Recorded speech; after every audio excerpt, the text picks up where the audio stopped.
எல்லா டிஸ்ட்ராக்ஷனுக்கும் ஒரே முடிவை கட்டுறேன். ஒரே ஒரு தடவை காது கொடுத்தாச்சும் கேட்டுருங்க, பிலிம்ஸ் பாஸ் பண்ணிடுவீங்க. தயவு செஞ்சு மெயின்ஸை ஃபோக்கஸ் பண்ணுங்க. என்னதான் நினைச்சிட்டு இருக்கீங்க, என்ன நடக்குது ஏது நடக்குது அப்படின்னு தெரியல. இந்த மாதம் ரொம்ப ரொம்ப ஒரு முக்கியமான ஒரு மாதம்.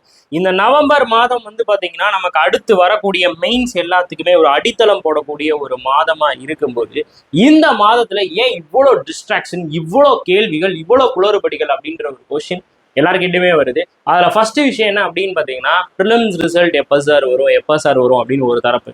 இன்னொரு தரப்பு என்ன அப்படின்னு பாத்தீங்கன்னா, இந்த தீபாவளிக்கு வந்து பாத்தீங்கன்னா 5-6 படம் ரிலீஸ் ஆகுது, எந்த படத்துக்கு வந்து போறதுன்னு தெரியல. அதே மாதிரி இன்னொரு தரப்பு என்ன பண்றாங்க அப்படின்னா, சார் நாங்க மெயின்ஸை ஃபோக்கஸ் பண்ணிட்டே இருக்கோம், அப்போ IBPS RRB PO RRB clerk இதெல்லாம் டிஸ்டர்ப் ஆகுமா அப்படின்ற ஒரு தரப்பும் வந்து இருக்கு. ஸோ இந்த மாதிரி பல விஷயங்கள், பல விதமான டிஸ்ட்ராக்ஷன்லாம் இருக்கு. உங்க எல்லா டிஸ்ட்ராக்ஷனுக்கும் ஒரே முடிவை கட்டுறேன். ஸோ ஒரு சில விஷயங்கள் நான் வந்து சொல்றேன், அதை எல்லாத்தையுமே நீங்க வந்து ஃபாலோ பண்ணிக்கோங்க. அதை ஒரே ஒரு தடவை காது கொடுத்தாச்சும் கேட்டுருங்க. உங்களுக்கு வந்து பாத்தீங்கன்னா இந்த டிஸ்ட்ராக்ஷன்ல இருந்து ஒரு மிகப்பெரிய ஒரு விடிவு காலமானது பிறக்கும். உங்களுடைய எக்ஸாம், உங்களுடைய மெயின்ஸ் உங்களுடையதான் அமையும். போஸ்டிங் அடிக்கிறதுக்கான ஒரு வெறித்தனம் நமக்கு வந்து கிடைக்கும். ஸோ வீடியோ வந்து ஃபுல்லா பார்த்துக்கோங்க. ஸோ உங்களுக்கு ஒரு ஐடியா வந்து கிடைக்கும். இது complete road map. So November மாசத்துல இருந்து நம்ம எப்படி வந்து அந்த மெயின்ஸ்க்கு வந்து நம்ம வந்து போறது அப்படின்றதுக்கான ஒரு ரோட் மேப் தான் நான் வந்து சொல்ல போறேன். ஸோ ஃபர்ஸ்ட் விஷயம் வந்து பாத்தீங்கன்னா இந்த about result. Okay, about result. Exam எழுதிட்டேல, நல்லா எழுதிட்டேல, ஐபிபிஎஸ் கிளர்க்கும் எஸ்பிஐ கிளர்க்கும் நல்லா எழுதிட்டியா எழுதலையா? எல்ஐசி ஏஓ எப்படி பண்ண சொல்லுங்க மக்களே, எல்லாரும் நல்லா பண்ணிட்டீங்கல்ல. உன்னோட ரிசல்ட் நீ பாஸ் ஆயிடுவேன்ற நம்பிக்கை இருக்குல்ல. அப்புறம் என்ன ரிசல்ட் எப்போ வேணாலும் வந்துட்டு போகுது, அடுத்த வாரம் வரப்போகுது, அதுக்கு அடுத்த வாரம் வரப்போகுது, எப்போ வேணாலும் வந்துட்டு போகுது. அதை பத்தி என்னையா உனக்கு கவலை? ஸோ நீ வந்து பார்த்தீங்கன்னா இப்போ எல்ஐசி ஏஓ எடுத்துக்கோ. ஸோ இப்போ எல்ஐசி நீ வந்து ஏஓ எடுத்துக்கிட்ட அப்படின்னா, எல்ஐசி ஏஓன்னு நீ ஒரு மினிமம் அட்டம்ப்ட் நல்லா கொடுத்துருப்ப. இப்போ அடுத்து என்ன இருக்கு உனக்கு? நவம்பர் 8 7 நினைக்கிறேன். நவம்பர் 8 வந்து உனக்கு வந்து மெயின்ஸ் இருக்கு. அதுக்கு படிக்க ஆரம்பிச்சிட்டோமா? மெயின்ஸுக்கு என்னென்ன பண்ணிக்கிட்டு இருக்கோம்? சிஏ ரிவிஷன் பண்றோமா? ஆப்டிடியூடு போட்டு பார்க்குறோமா? ரீசனிங் போட்டு பார்க்குறோமா? Full mark எடுக்கிறோமா? அது மட்டும்தான் மேட்டரா இருக்கணும். அதே இது உங்களுக்கு நல்லா தெரியும். நான் முன்னாடியே சொல்லிட்டேன், நீங்க எஸ்பிஐ கிளர்க் எழுதினாலே பாஸு. ஷாரா சொல்றேன், நீங்க எஸ்பிஐ கிளர்க் ரிசல்ட்டை பத்தி கவலையே படாதீங்க. நீங்க அக்யூரசி இருந்தா மட்டுமே போதும். நீங்க ஒரு 60+ நீங்க அட்டம்ப்ட் கொடுத்துருக்கீங்க, ஒரு 60+ நீங்க அட்டம்ப்ட் கொடுத்துருக்கீங்க அப்படின்னாலே கண்டிப்பா நீங்க எஸ்பிஐ கிளர்க் ப்ரிலிம்ஸ் பாஸ் பண்ணிடுவீங்க. தயவு செஞ்சு மெயின்ஸை ஃபோக்கஸ் பண்ணுங்க. எஸ்பிஐ கிளர்க்கு மெயின்ஸை நீங்க தயவு செஞ்சு ஃபோக்கஸ் பண்ணிடுங்க. தென் வந்து பாத்தீங்கன்னா நம்ம ஐபிபிஎஸ் கிளர்க்கு, அதுக்கு அடுத்து இருக்கிறது வந்து பாத்தீங்கன்னா ஐபிபிஎஸ் கிளர்க்குக்கான ப்ரிலிம்ஸ் ரிசல்ட் வரணும். இந்த ஐபிபிஎஸ் கிளர்க்கை பொறுத்தளவுக்கு நான் சொல்ற ஒன்னே ஒன்று, யாருக்கெல்லாம் 100% அக்யூரசியோட இருக்குன்னு உங்களுக்கு தோணுதோ, உங்க மனசுக்கு தோணுதோ, நீங்க எல்லாருமே எத்தனை பேர் வந்து பாத்தீங்கன்னா ஒரு 60+ வந்து போட்டு 100% அக்யூரசி வச்சிருக்கியோ, அவன் எல்லாருமே மெயின்ஸுக்கு ரெடி ஆயிரும். இன்னொன்னு சொல்லவா, நீ மெயின்ஸுக்கு இவ்வளோ போட்டால் தான் ரெடி ஆகணும், அவ்வளோ போட்டால் தான் ரெடி ஆகணும் யாருங்க சொன்னது? யாராவது சொல்லியிருக்கிறாங்களா? இல்லை யாராவது புத்தகத்தில் எழுதி வச்சிருக்காங்களா? அப்படிலாம் எதுவுமே கிடையாது. ஸோ நம்மளாம் இப்படி வந்து ஒரு இதை வந்து கிரியேட் பண்ணிக்கிறது. கட் ஆஃபை வந்து பார்த்தீங்கன்னா நானாக இருக்கட்டும் யாருமே ப்ரிடிக்ட் பண்ண முடியாதுங்க. அது வந்து பார்த்தீங்கன்னா ஓவராலாக நடந்து ஸோ எல்லாம் நடக்குது, எப்படியெல்லாம் இதாகுது அப்படின்னு யாராலுமே இப்போ ப்ரிடிக்ட் பண்ண முடியல. அதனால் கட் ஆஃப் அப்படின்ற ஒரு விஷயத்துக்குள்ளே நீங்கள் வராமல், நம்மளுடைய ஹோப், நம்மளுடைய நம்பிக்கை, நம்ம கண்டிப்பா கிளியர் பண்ணணும், நம்ம ஒரு இடத்துக்கு வந்து போகணும் அப்படின்ற ஒரே ஒரு சிந்தனையை மட்டும் எடுத்துக்கோங்க. இத்தனை மெயின்ஸுக்கு நீங்க படிக்க ஆரம்பிச்சிட்டீங்க அப்படின்னா அடுத்து யார் இருக்கா? 2 சிங்கா குட்டிஸ் வந்து இருக்கு. ஒன்னு என்ன அப்படின்னா ஆர்ஆர்பி கிளர்க்கு ஒரு சிங்க குட்டி இருக்கு, அடுத்து ஆர்ஆர்பி பிஓ ஒரு சிங்க குட்டி இருக்கு. இந்த 2 பேத்துக்கு உங்களுக்கு யூஸ் ஆகும்ல. இன்னொன்னு நல்லா தெரிஞ்சுக்கோங்க, இந்த வருஷத்தோட கடைசி 2 exam RRB clerk and RRB PO. அதுக்கப்புறம் வந்து பாத்தீங்கன்னா ஓஹோ அப்படின்ற மாதிரி நமக்கு ஒரு ஃப்ரீ பீரியட் கிடைக்கும். அப்ப என்ன பண்ணுவோம் நமக்கே தெரியாது. அதனால தயவு செஞ்சு இப்ப இருந்தே இந்த மெயின்ஸ் எல்லாத்தையுமே படிச்சுட்டு இருந்தீங்க அப்படின்னா கண்டிப்பா சொல்றேன், ஆர்ஆர்பி பிஓ ஆர்ஆர்பி கிளர்க்ல நீங்க எதிர்பார்க்க முடியாத ஒரு திருப்பங்கள் எல்லாம் வரும். இந்த டைமை விட்டுட்டீங்கன்னு வச்சுக்கோங்களேன், அங்கேயும் என்ன பண்ணணும், திருப்பி ஐயோ எப்ப ரிசல்ட் வரும், வருமா வராதா அப்படியே யோசிச்சுட்டே இருக்க வேண்டியதான். அடுத்த வருஷம் வரும். ஓகேவா? அதனால தயவு செஞ்சு எது பத்தியும் கவலைப்படாம இப்போ நீங்க என்ன பண்ணணும் அப்படின்னா டெய்லி வந்து பாத்தீங்கன்னா மெயின்ஸ் டாபிக் அப்படின்ற மாதிரி மூவ் ஆன் பண்ணுங்க. டெய்லி மெயின்ஸ் வந்து படிங்க. அதே மாதிரி வந்து பாத்தீங்கன்னா ஒரு 2 days ஒன்ஸ், ஒரு டூ டேஸ் நீங்க வந்து பாத்தீங்கன்னா ஒன்ஸ் நீங்க என்ன பண்ணுங்க அப்படின்னா ப்ரிலிம்ஸ் டெஸ்ட்டை வந்து எடுத்துருங்க. சரியா? ஸோ இந்த ஃப்ளோ உங்களுக்கு கண்டிப்பாக இருக்கணும். நான் நம்மளுடைய ஆப் கிளாஸில் வந்து பார்த்தீங்கன்னா ஸ்பெஷல் பேட்ச் இருக்குது. So RRB clerk and RRB பிஓக்கு ஸ்பெஷல் பேட்ச் இருக்குது. SBI clerk and IBPS clerk இதுக்கு வந்து கம்பைண்டாக வந்து ஸ்பெஷல் பேட்ச் போயிட்டு இருக்கு. எடுத்துக்கிட்டு இருக்கேன். டெய்லி வந்து பார்த்தீங்கன்னா உங்களுக்கு கரண்ட் அஃபேர்ஸ்க்கான ரிவிஷன் வீடியோவாக இருக்கட்டும், அதே மாதிரி பஸ்ஸுக்கானதாக இருக்கட்டும், டிஏக்கானதாக இருக்கட்டும், அப்படி பிளண்டி ஆஃப் வீடியோஸ் வந்து மாற்றி மாற்றி அப்லோட் பண்ணிக்கிட்டு இருக்கேன். தயவு செஞ்சு அதெல்லாம் போய் பார்த்துருங்க. அதே மாதிரி எல்ஐசிஏஓ வந்து ப்ரிலிம்ஸ் முடிஞ்சதுலேருந்து எங்கே போனாங்கன்னே தெரில. ஸோ அவ்வளோ அளவு வந்து பார்த்தீங்கன்னா மக்கள் என்ன பண்ணுறாங்கன்னே தெரில. ப்ரிலிம்ஸ் எழுதிட்டா நம்ம பாஸ் அப்படின்னு நினச்சிட்டு இருக்கீங்களா? தயவு செஞ்சு அந்த மாதிரி நினைக்காதீங்க. மெயின்ஸ் இருக்கு, மெயின்ஸுக்கு என்ன பண்ணும் அப்படின்றத எல்ஐசிஏஓக்கு வந்து பாருங்க. நம்ம ஆப்ல வந்து பார்த்தீங்கன்னா எல்ஐசிஏஓக்கு ஸ்பெஷல் பேட்ச் இருக்கு. அதில் வந்து நிறைய வீடியோஸ் போயிட்டு இருக்கு, பார்த்துக்கோங்க. SBI clerk and IBPS clerk நீங்கள் ஃபோக்கஸ் பண்ணுறீங்கன்னா நான் சாலிடாக சொல்கிறேன், இந்த மாதிரியான நம்ம ஆப் கிளாஸ்ல நம்ம ஸ்பெஷல் பேட்ச்ல இருக்க மாதிரியான ஒரு கண்டென்ட் நீங்க எங்கேயுமே எதிர்பார்க்க முடியாது. இன்ச் பை இன்ச் ஒவ்வொரு டாபிக் நான் அப்படி பிரிச்சு எடுத்துட்டு இருக்கேன். இந்த வாரம், அதாவது இன்னைக்கு நாளைக்கு வந்து பாத்தீங்கன்னா கம்ப்ளீட் டிஏ, அடுத்த வாரத்துல வந்து கம்ப்ளீட் அப்ளிகேஷன், எல்லா டாபிக்ல இருக்கக்கூடிய அப்ளிகேஷன் வீடியோவும் அப்லோட் ஆக போகுது. ஸோ கண்டிப்பாக யூஸ் பண்ணுங்க. நீங்கள் வீட்டில் இருந்து ஓன் ப்ரிப்பரேஷன் பண்ணுறீங்கனாலும் நீங்கள் இப்படி தான் பண்ணணும். Topic wise SBI clerk and IBPS clerk வந்து டெய்லி மெயின்ஸ்க்கு வந்து பார்த்தீங்கன்னா ப்ராக்டிஸ் பண்ண ஆரம்பிச்சிருங்க. மோஸ்ட் இம்பார்ட்டன்ட் அது உங்களுக்கு ஆர்ஆர்பி கிளர்க் அண்ட் ஆர்ஆர்பி பிஓக்கு பயங்கர ஒரு வேலிடாக இருக்கும். சரியா? அடுத்து வந்து பார்த்தீங்கன்னா இவனை தவிர்க்கவே முடியாது. இந்த தீபாவளி வந்துடுச்சு அப்படின்னாலே ஒன்றும் பிரச்சனை கிடையாது. அதாவது என்ஜாய் பண்ணக்கூடாது, படிக்கிறவன் வந்து என்ஜாய் பண்ணக்கூடாதுன்னு எவையா சொன்னது? படிக்கிறவன் என்ஜாய் பண்ணணும். நம்ம இந்த வயசுல என்ஜாய் பண்ணலாம், நம்ம எப்போ என்ஜாய் பண்றது? தப்பு கிடையாது, என்ஜாய் பண்ணலாம். பட் இப்போ என்னன்னா உங்களுக்கு தீபாவளி வந்து இப்போ திங்கக்கிழமையா, மண்டே. ஸோ அதுக்கு நீங்க என்ன பண்றது? போன மண்டேலேருந்து இந்த மண்டே வரைக்கும் ரெஸ்ட் எடுக்கிறதா? இல்லை தீபாவளி கறிமீனை சாப்பிட்டு அடுத்த நாளும் பிறண்டு எடுத்தா என்ன ஆகும்? அடுத்தடுத்து மெயின்ஸ் இருக்கு. நமக்கு தேவை தீபாவளி நம்ம செலிப்ரேட் பண்ண போறோம். படம் 5 படம் 4 படம் வந்துட்டு போகுது. தளபதி படமையா வந்திருக்கு. நம்ம போய் வந்து அடிச்சு விழுந்து பாக்குறது. அது வந்தாலே என்னையா நமக்கு தலை தீபாவளி வரணும்னா நம்ம என்ன பண்ணணும் அப்படின்னு பார்த்தீங்கன்னா, நம்ம இந்த வருஷமாச்சு பாஸ் ஆகணும், நம்ம ஏதாவது ஒன்று பண்ணணும். அதை மட்டும் ஞாபகம் வச்சுக்கோங்க. நான் என்ன சொல்றேன் அப்படின்னா, தீபாவளி ஒரு நாள், அந்த மண்டே நீங்க எதை பத்தியும் கவலைப்படாதீங்க. ஸோ நீங்க தாராளமா அந்த ஒரு நாளை நீங்க என்ஜாய் பண்ணுங்க. அந்த ஒரு நாள்ல வந்து நீங்க ஒன்றும் சரித்திரத்தை வந்து புரட்டி போட முடியாது. தயவு செஞ்சு இந்த ஒன் டே ஃபுல்லா நல்லா என்ஜாய் பண்ணுங்க. தயவு செஞ்சு இன்னொரு விஷயம் என்ன அப்படின்னா, அன்னைக்கு போய் இந்த வெடியை போடுறேன், அதை போடுறேன், இதை போடுறேன் அப்படின்னு சொல்லி பண்ணாதீங்க. தயவு செஞ்சு வெடி போடும்போது கொஞ்சம் உள்ள வந்துருங்க. பிகாஸ் வந்து அந்த டைம்ல வந்து இந்த வந்து பாத்தீங்கன்னா உங்களுக்கு மழையும் வருது, ஒரு ஒரு எப்படி இருக்குன்னா ஒரு அன்செட்டிலான ஒரு சுச்சுவேஷன் வந்து இருக்குங்க. அப்ப அந்த டைம்ல வந்து பாத்தீங்கன்னா இன்கேஸ் வந்து அந்த வெடி மருந்து உங்களுக்கு வந்து வாடை பிடிச்சி சளி கிளி பிடிச்சிச்சுன்னு வச்சுக்கோங்களேன், ஷுவரா சொல்றேன், ஒரு 3 நாள் உங்களுக்கு வேஸ்டா போயிடும். 3 days உங்களால எதுவுமே பண்ண முடியாது.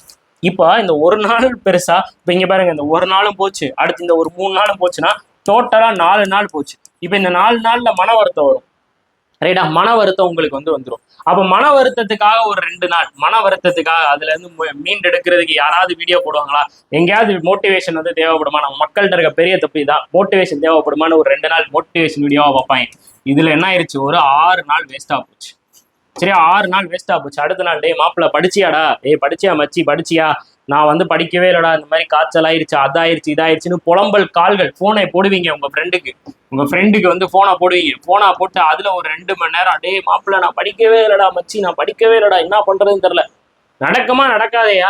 மொத்தம் அப்போ ஒரு வாரத்தை திருண்டு போயிருவீங்க. இந்த ஒரு நாள்ல நீங்க இடிய போட்டு அப்படி இப்படி பண்ணீங்கன்னா. நான் என்ன சொல்றேன், காலைல எழுந்திரிச்சிங்களா, நல்லா சாப்பிட்டீங்களா, சாமியை கும்பிட்டீங்களா, ட்ரெஸ்ஸா போட்டிங்களா, ஒரு டிவியை பார்த்தீங்களா, படத்தை பார்த்தீங்களா, ஃபேமிலியோட என்ஜாய் பண்ணீங்களா, முடிச்சுக்கோங்க. வெடி போடலாங்க. நம்ம வின் பண்ணிட்டு நம்ம போஸ்டிங் அடிச்சுட்டு நம்ம தாராளமா வெடியா போட்டு உயால ஏரியாவே அலங்கழிக்கிற மாதிரி அலங்கோலப்படுத்தலாம். நம்ம வந்து வெடியை போட்டு என்ஜாய் பண்ணலாம். பட் இது கிடையாது. அதே மாதிரி டியூட் படம், டிசோ படம், என்னென்னமோ படம்லாம் வந்து அந்த படம்லாம் பார்த்து நம்மளே நம்மளை வைத்தறிச்ச படம் வேணாம், சரியா? நம்ம ஏதாவது ஒன்று பண்ணி நான் வாழ்க்கையில முன்னேறிட்டு இருக்கேன். காதல் நோதல்னு சொல்லி வாழ்க்கையை வந்து சேதலுக்குள்ள கொண்டு போயிடக்கூடாது. அது நமக்கு தேவையில்லை. நம்மகிட்ட ஜாலியா வேற ஏதாவது ஒரு மோட்டிவேஷன் படத்தை வந்து பார்த்து நம்மளுடைய பாத்தை வந்து கொண்டு போயிடுவோம்.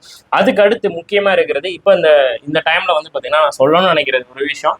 சோசியல் மீடியாவில் வந்து பார்த்தீங்கன்னா உங்களுக்கு வந்து பாசிட்டிவான விஷயங்கள் வரும், நெகட்டிவான விஷயங்கள் வரும். திடீர்னு என்ன பண்ணுறாங்க அப்படின்னா, இந்த நிறைய ஹிந்தி சேனலாக இருக்கட்டும், நிறைய இதாக இருக்கட்டும், எப்படி சொல்கிறாங்க, எக்ஸாம் வந்து பார்த்தீங்கன்னா டேட் வந்து மாற்றப்பட்டதுன்றாங்க. சில இடத்துல வந்து பார்த்தீங்கன்னா பாசிட்டிவான விஷயங்கள் நிறைய கிடைக்குது. சில விஷயங்கள் வந்து பார்த்தீங்கன்னா நெகட்டிவான விஷயங்கள் இந்த சோசியல் மீடியாவில் நமக்கு வந்து கிடைக்குது. ஒரு இன்ஸ்டாகிராம் போகிறோம் அப்படின்னா அங்கே ஏதாவது ஒரு நெகட்டிவான ஒரு விஷயம் வந்து வரும்போது அதை நம்ம பார்க்குறோம்னு வச்சுக்கோங்களேன். சும்மாலாம் இல்லை, எப்பயுமே நம்ம என்ன நினைக்கிறோமோ அதுதான் நடக்கும்னு சொல்லுவாங்க. நம்ம எண்ணம் போலதான் நமக்கு வாழ்க்கை. அது வந்து உண்மை. நம்ம என்ன நினைச்சிட்டு இருக்கோம், நம்ம என்ன எண்ணத்தை நோக்கி நம்ம போயிட்டு இருக்கோம் அப்படின்றது நமக்கு மட்டும்தான் தெரியும். நம்ம வீட்டில் நம்மளை கஷ்டப்பட்டு படிக்க வைக்கிறாங்க. நமக்கு வந்து பார்த்தீங்கன்னா இத்தனை எக்ஸாமுக்கு ஃபீஸ் கிடைக்காங்க. அந்த ஒரு வருஷத்தோட ஃபீஸ் எடுத்து பாருங்க. நீங்கள் வாங்கின மார்க் டெஸ்ட், நீங்கள் வாங்கின வீடியோ கோர்ஸ், அது இது லொட்டு லொஸ்க்கு எடுத்து பார்த்தீங்கன்னா அது ஒரு பெரிய விஷயமா வந்து நிற்கும். அவ்வளோ அவ்வளோ விஷயங்கள் நமக்காக ஃபேமிலி பண்ணிட்டு இருக்கும்போது இந்த டைம்ல ஒரு சோஷியல் மீடியால போய் நான் வந்து இவருக்காக நான் வந்து ட்வீட் பண்றேன், ஐயோ இவருக்கு போய் இப்படி நடந்துருச்சே, எனக்கு வந்து மனசு வலிக்குது. என்னையா அது என்ன? நமக்கு வந்து பார்த்தீங்கன்னா நமக்கு ஆக வேண்டிய கடமையோ 1000 இருக்கு, நமக்கு எவ்வளவோ இருக்கு. நீ எதுக்காக படிக்க ஆரம்பிச்சிருக்க, நீ எதுக்காக இதுக்குள்ள வந்திருக்க? இது ஒரு கடல், நமக்கே தெரியும். இத்தனை பேர் வந்து உள்ள வராங்க, இவ்வளோ பேர் உள்ள வராங்க. அதுல வந்து சக்சீட் ஆகுறவங்க எத்தனை பேர் இருக்காங்க? ஒரு 5% 10% மக்களால தான் முடியுது. மித்த 90% மக்கள் இந்த மாதிரி ஏதோ ஒரு ஊடக டிஸ்ட்ராக்ஷனாலையும் தன்னுடைய செல்ஃப் கண்ட்ரோல் இல்லாதனாலையும் தான் நிறைய பேர் வந்து ஃபெயில் ஆகுறாங்க. அதனால நான் உன்னை வந்து வாட்ஸ்அப் அன்இன்ஸ்டால் பண்ணு, இன்ஸ்டாகிராம் அன்இன்ஸ்டால் பண்ணு, யூடியூப்பை தூக்கி போட அப்பெல்லாம் நான் சொல்ல மாட்டேன்.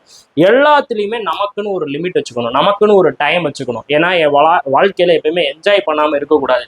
இப்போ இன்னைக்கு எனக்கு வந்து என்ஜாய் பண்ணணும்னு தோணுச்சு அப்படின்னா நீ என்ன பண்ணணும் அப்படின்னா அன்னைக்கு படிக்கவே படிக்காது, நல்லா போய் என்ஜாய் பண்ணு, ஊரை சுத்து, படத்தை பாரு, மறந்துடு அந்த நாள். அதுக்கடுத்து மறந்துட்டு அடுத்த நாள் ஃபுல்லாக உட்காந்து படிக்க பாரு. ஓகே, உனக்கு வந்து கடலைகளை போடணும்னு தோணுச்சுன்னா அன்னைக்கு போட்டு விட்டுரு. ஒரு மணி நேரம் 2 மணி நேரம் நல்லா பேசி முடிச்சிட்டியா, அதுக்கடுத்து என்ன பண்ணணுமோ, உனக்கு வாழ்க்கைக்கு என்ன தேவை அதை என்ன பண்ணணுமோ பண்ணு. ஒரே விஷயத்த தொடர்ந்து பண்ணிக்கிட்டே இருக்காது. அதை படிக்கிறதுல தொடர்ந்து படிச்சோம்னா நம்ம வந்து பாத்தீங்கன்னா எங்கேயோ போயிடலாம். ரைட்டா? அதனால தயவு செஞ்சு சோசியல் மீடியால வந்து பாத்தீங்கன்னா நிறைய பாசிட்டிவா வரும், நிறைய நெகட்டிவா வரும். நம்ம என்ன பண்ணோம் அப்படின்னா அதை வந்து ஒரு ஊறுகா மாதிரி வச்சுக்கணும். அப்பப்ப அப்படி அதுக்கப்புறம் வேணா விட்டுட்டு போய்கிட்டே இருக்கணும். இதுதான் நல்லது.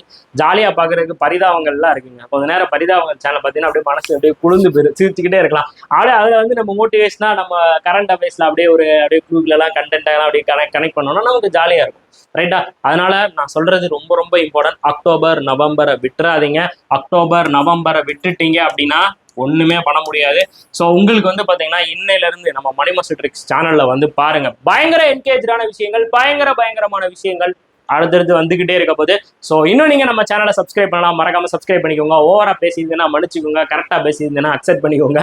சரியா? ஃப்ரீயா விடுங்க நண்பா. அதே மாதிரி இதை நான் சொல்லிடுறேன், உங்களுக்கான ஒரு ஸ்பெஷலான ஒரு விஷயம். நம்ம தீபாவளியை முன்னிட்டு நம்ம தீபாவளி தான். இந்த தீபாவளியில நீங்க வந்து ஒரு மிகப்பெரிய ஒரு விஷயத்துக்காக நீங்க வந்து பாத்தீங்கன்னா காலடி எடுத்து வைக்கிறதுக்கான ஒரு மிகப்பெரிய விஷயம் தான் நம்ம மணி மாஸ்டர் ட்ரிக்ஸ் ஆப். இப்ப நான் சொன்னேன்ல, இப்ப வந்து ஒரே ஒரு விஷயத்த மட்டும் நான் பதிவு பண்ணிடுறேன். ஒரு கோர்ஸ்க்குள்ள எவ்வளவு பிளஸ் இருக்கு அப்படின்னா 9 பிளஸ் அடங்கிய ஒரு கோர்ஸுங்க.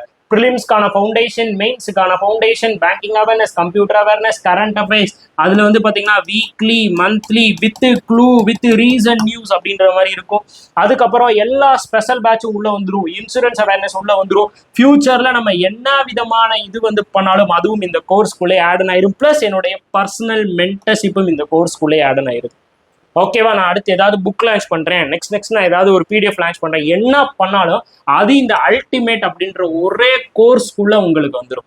சரிங்களா? இப்போ இந்த அல்டிமேட் கோர்ஸ்க்கு உங்களுக்கு 60% ஆஃபர்லாம் கிடையாது, அதெல்லாம் முடிஞ்சு போயிருங்க. 60% ஆஃபர்லாம் கிடையாது. அப்போ என்ன சார் பண்ண போறேன் அப்படின்னா, இந்த வீடியோ பார்த்துட்டு பர்ச்சேஸ் பண்ற எல்லாருக்கும் 5000 rupees உங்களுக்கு வந்து ஆஃபர். 5000 rupees நான் வந்து ஆஃபர் வந்து தரேன். ஸோ 1 இயர் நம்ம அல்டிமேட் கோர்ஸ் வந்து பார்த்தீங்கன்னா 1 இயர் நீங்க பர்ச்சேஸ் பண்றீங்கன்னா 12 month பிளஸ் வந்து பாத்தீங்கன்னா உங்களுக்கு எக்ஸ்ட்ரா ஒரு 2 month வந்து வந்துடும். ஸோ ரொம்ப இருக்கிறதுலே அஃபோர்டபுளான பிரைஸ். இத்தனை கோர்ஸ், இத்தனை டாபிக்ஸ் உள்ளடங்க. இதுல வந்து ப்ரிலிம்ஸ் வந்து பாத்தீங்கன்னா உங்களுக்கு எக்ஸாம் வைஸும் வந்து பாத்தீங்கன்னா உங்களுக்கு ஆட் ஆக ஆரம்பிச்சிடும். இன்னொரு விஷயம் சொல்றேன், அடுத்த வாரத்துல இருந்து ஃபவுண்டேஷன் கோர்ஸ், அதாவது நீங்க பிகினரா இருக்கீங்க அப்படின்னா ஃபவுண்டேஷன் கோர்ஸுக்கான லைவ் கிளாஸ் வரப்போது. நான் லைவா ஃபவுண்டேஷன் வந்து டீச் பண்ண போறேன். அப்ப என்கிட்ட நீங்க டைரக்டாவே டவுட்ஸ் வந்து கேட்டுக்கலாம். வேற லெவல் ஒரு வேலிடான இருக்க போது 5000 rupees உங்களுக்கு பிளாட் ஆஃபர். இதுக்கப்புறம் சத்தியமா சொல்றேன், இதுக்கு மேல கம்மியான பிரைஸ் வராது, நான் சொல்லவே மாட்டேன். இதுக்கப்புறம் நான் இந்த மாதிரி பண்ண மாட்டேன். இந்த 5000 rupees ஆஃபர் வந்து பாத்தீங்கன்னா ஒன்லி 50 ஸ்டூடெண்ட்ஸ், முதல்ல வரக்கூடிய 50 ஸ்டூடெண்ட்ஸ்க்கு மட்டும்தான் இந்த ஆஃபர் வந்து இருக்கும். ஸோ 50 பேர் பர்ச்சேஸ் பண்ணிட்டாங்கன்னா அந்த 5000 rupees ஆட்டோமேட்டிக்கா வந்து க்ளோஸ் ஆக ஆரம்பிச்சிடும். 5000 rupees உங்களுக்கு ஃபிளாட் ஆஃபர் இருக்கும். ஒன்லி 50 மெம்பர்ஸ்க்கு மட்டும்தான், 50 பேருக்கு தான். பிகினரா இருக்கீங்க, மெயின்ஸ் நீங்க நல்லா படிக்கணும், ஓரளவுக்கு மாடரேட் பிகினர், மெயின்ஸ் நீங்க பயங்கரமான ஒரு லெவல் வரணும் அப்படின்னா தயவு செஞ்சு அல்டிமேட் கோர்ஸ் 1 year பேக்கை வந்து யூஸ் பண்ணிக்கோங்க. அதுவே நீங்க 2 years எடுக்கிறீங்க அப்படின்னா 2 years, இப்போ நீங்க 2 years வந்து வரீங்க அப்படின்னா உங்களுக்கு 24 மந்த்தா 2 வருஷத்துல 24 மாதங்கள் இருக்கு. ஒரே நிமிஷம், 24 மாதம் பிளஸ் 4 மந்த் வந்து உங்களுக்கு வந்து எக்ஸ்ட்ரா வந்துடும். அப்போ உங்களுக்கு டோட்டலா வந்து 28 மாதம் வந்து இதுல வந்து கவர் ஆயிரும். அந்த 28 மாதத்துக்கு வந்து பாத்தீங்கன்னா நீங்க 60% ஆஃபர் வந்து யூஸ் பண்ணிக்கலாம். ஓகேவா? ஸோ 60% ஆஃபர் வந்து யூஸ் பண்ணிக்கலாம். அதே மாதிரி உங்க ஃப்ரெண்ட்ஸ் அண்ட் ஃபேமிலிஸ்ல யாராவது டிஎன்பிசி, எஸ்எஸ்சி, ரயில்வே இதெல்லாம் படிக்கிறாங்க அப்படின்னா அவங்க எல்லாத்துக்குமே மேத்ஸ் அண்ட் ரீசனிங் காம்போ கோர்ஸ்ல 60% ஆஃபர் இருக்கு. ஸோ யூஸ் பண்ணிக்கோங்க. வேற ஏதாவது டவுட்ஸ் அண்ட் கொரீஸ் இருந்துச்சு அப்படின்னா மணியனை எப்போ வேணாலும் காண்டாக்ட் பண்ணுங்க.